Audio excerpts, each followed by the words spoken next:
Bene data bakundwa b'umwami Yesu Kristo, mwese abakurikira izi nyigisho tubahaye ikaze mu biganiro bya Saveur Divine. Ibi biganiro mu bitegurirwa n'abavugabutumwa bwiza batandukanye, akaba ari umuhamagaro ugendera ku ijambo ry'Imana byanditse mu gitabo cy'ubutumwa bwiza uko bwanditswe na Matayo ibice 24 umurongo wa 14. Kandi ubutumwa bwiza bw'ubwami buzigishwa mu isi yose ngo bube ubuhamya bwo guhamiriza amahanga yose, nibwo imperuka izahera ko ize. Ibi biganiro mubikurikira ku channel ya YouTube yitwa Saveur Divine. Tubifurije kugubwa neza. Imana Data ari nayo So ibaha umugisha.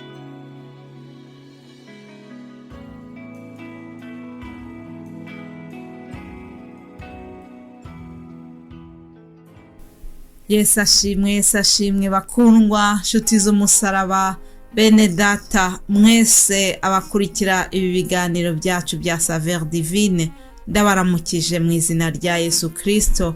Amahoro atanga abane namwe, amahoro kuri buri wese aho muherereye, amahoro ku banyeshuri barangije ibizame, abatsinze mukaba muri munezero, muri mu nsinzi ya diplome.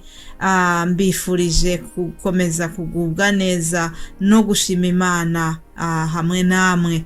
Abo bitagenze neza cyane mukaba mufite ibyo muzasubiramo, namwe nje kubihanganisha, mbabwira ngo mukomere kandi ntimucike intege, mukomeze mwizere Imana, bizagenda neza. Rero twese hamwe duhabwe umugisha, ikaze kuri twese. Ndizera yuko muri amahoro aho muherereye. Nifuje yuko twatangira uku kwezi ndetse n'iki cyumweru, tukagitangiza amagambo meza tubona muri Zaburi ya 23. Ni Zaburi benshi mushobora kuba muzi ku mutwe. Niba utayizi, utarayifashe mu mutwe, nukuri nakongera kukwinginga kugira ngo aya magambo uzayasome, ugerageze kuyaturiraho, uyafate mu mutwe, ujye uyiyaturiraho igihe kinini. Ni byiza yuko twiyaturiraho amagambo y'Imana, ni byiza yuko tubika ijambo ry'Imana muri twebwe, kugira ngo mu bihe bikomeye twiyaturireho ayo magambo, twongere twibutse Satani abo turi bo, tuvuga amagambo y'Imana. Rero aya ni amagambo Dawidi yatuye, none ndifuza yuko twayasubiramo tugatangira iki cyumweru ndetse n'uku kwezi twatura aya magambo yo muri Zaburi 23. Yaravuze ngo Uwiteka niwe mwungeri wanjye sinzakena, andyamisha mu cyanya cy'ubwatsi bubisi, anjyana iruhande rw'amazi adasuma, asubiza intege mu bugingo bwanjye, anyobora inzira yo gukiranuka kubw'izina rye. Aleluya. Ngo naho nanyura mu gikombe cy'igicucu cy'urupfu, sinzatinya ikibi cyose, kuko ndi kumwe nawe. Inshyimbo yawe n'inkoni yawe nibyo bimpumuriza. Ununganiriza ameza mu maso y'abanzi banjye, unsiza amavuta mu mutwe, igikombe cyanjye kirasesekara. Nukuri. Aleluya. Ahuri uvuga uti nukuri, kugirirwa neza n'imbabazi bizanyomaho iminsi yose nkiriho, nanjye nzaba mu nzu y'Uwiteka iteka ryose. Amen, amen. N'amagambo nkunda cyane.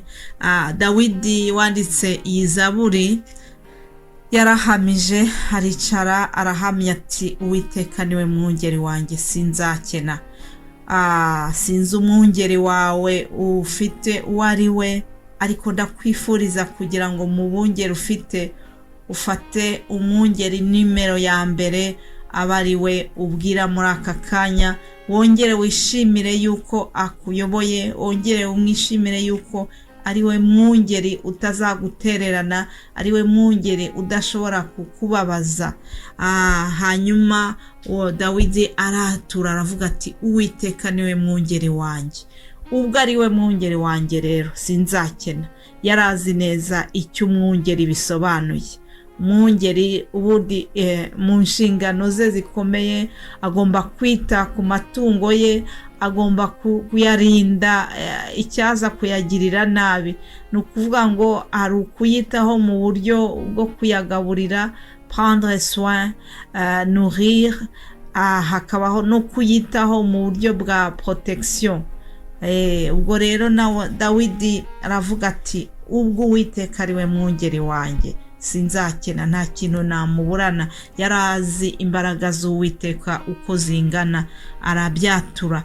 Hanyuma aravuga ati andyamisha mu cyanya cy'ubwatsi bubisi. Yari azi neza yuko muri icyo cyanya nyine ariho intama zigubwa neza, niho zirya neza ubwatsi bubisi kw'izo ntama. Yari azi neza yuko ari ikintu zikunda. Nawe rero aravuga ati andyamisha mu cyanya cy'ubwatsi bubisi. Hanyuma arongera aravuga ati asubiza intege mu bugingo bwanjye. Ndakwifuriza kugira ngo niyo wari ugeze aho ucitse intege, Uwiteka agusubiza intege mu bugingo. Umwongere, umwiyambaze, umuhamagare kugira ngo agusubize intege mu bugingo. Iyo umuntu afite Uwiteka akaba azi yuko Uwiteka ari we mwungeri we, ntabwo atinya. Muri Covid, mu gihe twari turi muri confinement muri 21 mu kwezi kwa gatatu je crois, habayeho igihe giteye ubwoba cyane. Abantu benshi twari dufite ubwoba mu gihe twari dufungiranye, bavuga yuko nyine Covid imereye nabi, abantu benshi bicika hanze. Warasohokaga ubonye wese ukamwishisha, ukagira ubwoba ko yaba yifite ko yayigutera. Urumva rero muri kiriya gihe ni nkaho twari turi kunyura mu gikombe cy'igicucu cy'urupfu. Ariko Dawidi aratura ati ngewe naho nanyura mu gihe nka kiriya, ati ntabwo nzatinya urupfu, sindatinya ikibi cyose, kuko nzaba nzi yuko Uwiteka ari kumwe nanjye. Iyo umuntu afite Uwiteka akaba amubereye umwungeri, ntabwo atinya ikibi. Uwiteka rero akumara ubwoba. Uwiteka niwe udusubizamo imbaraga. Ndabifuriza kugira ngo niba muri guca mu gikombe cy'igicucu cy'urupfu, Uwiteka yongere aze, ijwi rye rihumuriza, muryumve, ribongereremo ituze. Reka nihute turangize mbabwire na gahunda izakurikira muri iki cyumweru. Murongo urangiza iyi Zaburi aravuga ati nukuri kugirirwa neza n'imbabazi bizanyumaho iminsi yose nkiriho, nanjye nzaba mu nzu y'Uwiteka iteka ryose. Shuti mukundwa wumva ibiganiro bya Saveur Divine, ndakwifuriza kugira ngo kugirirwa neza n'imbabazi by'Uwiteka bikugendeho, bikomeho, ntibive inyuma yawe, biguherekeze aho uca hose, aho ugenda hose, haba mu kazi, haba mu ishuri, haba muri bisi, haba ugenda n'amaguru. Kugirirwa neza n'imbabazi aba ari byo bizajya biguherekeza mu buzima bwawe bwose. Haleluya. Nawe uzagume mu Mana, uzagume mu nzu y'Uwiteka, uzagume mu murimo w'Imana iteka ryose. Nicyo nkwifurije mu izina rya Yesu. Haleluya. Ikaze rero mwese, ndabashimiye mwese abashyigikira uyu muhamagaro w'ivugabutumwa. Ndabashimiye mwese abashyigikira mu buryo bunyuranye, abankomeza mu buryo bunyuranye.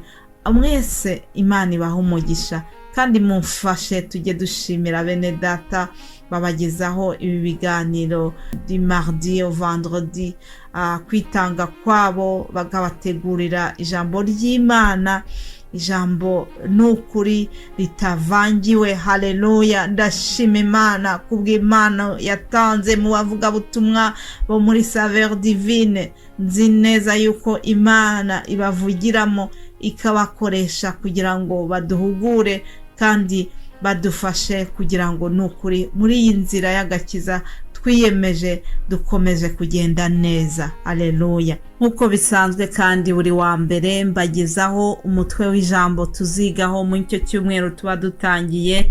Rero ndagira ngo mbamenyeshe yuko muri iki cyumweru tuziga ku ijambo tubona mu Baroma. Ntabwo ari ijambo rimwe, ahubwo tuziga igice cyose cya 12 cyo mu rwandiko Pawulo yandikiye Abaroma. Urwandiko Pawulo yandikiye Abaroma igice cya 12. Reka mbasomere ijambo rimwe ryo muri icyo gice. Igice cya 2 kiravuga ngo, kandi ntimwishushanye n'ab'iki gihe, ngo ahubwo muhinduke rwose mugize imitima mishya, kugira ngo mumenye neza ibyo Imana ishaka, ari byo byiza, bishimwa kandi bitunganye rwose. Nshuti zanjye, nshuti z'umusaraba, ni ukuri dufite inshingano. Umwuka w'Imana ari kutubwira ngo ntitwishushanye n'ab'iki gihe. Ntabwo ndi bubitindeho, bene data nibyo bazabaganirizaho, ndetse tuzabona n'izindi mpuguro dukura muri iki gice cya 12.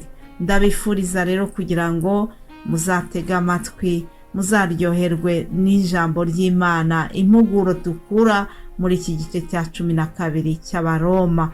Muhabwe umugisha aho muri hose, kugirirwa neza bibomeho, ubuntu no kugirirwa neza bibomeho aho muri hose, mu izina rya Yesu. Amen, amen.